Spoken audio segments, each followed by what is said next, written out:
نحمده ونصلي على رسوله الكريم اما بعد بسم اللہ الرحمن الرحیم۔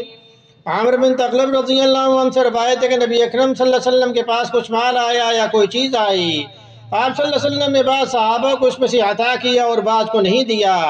پھر آپ صلی اللہ علیہ وسلم کو معلوم ہوا کہ جن لوگوں کو آپ نے نہیں دیا انہیں اس کا رنج ہوا، اس لیے آپ صلی اللہ علیہ وسلم نے اللہ کی حمد و تعریف کی، پھر فرمایا اما بعد، اللہ کی قسم میں بعض لوگوں کو دیتا ہوں اور بعض کو نہیں دیتا، لیکن میں جس کو نہیں دیتا وہ میرے نزدیک ان سے زیادہ محبوب ہے جن کو میں دیتا ہوں۔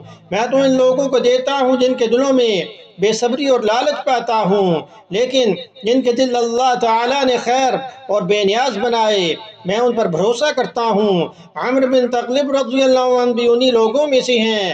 اللہ کی قسم میرے لیے رسول اللہ صلی اللہ علیہ وسلم کا یہ ایک کلمہ سرخ اونٹوں سے زیادہ محبوب ہے، یعنی عامر بن تغلب رضی اللہ عنہ نے نبی اکرم صلی اللہ علیہ وسلم کا یہ جو کلمہ تھا اس کے بارے میں یہ کہا کہ میرے لیے یہ ایک کلمہ سرخ اونٹوں سے زیادہ محبوب ہے۔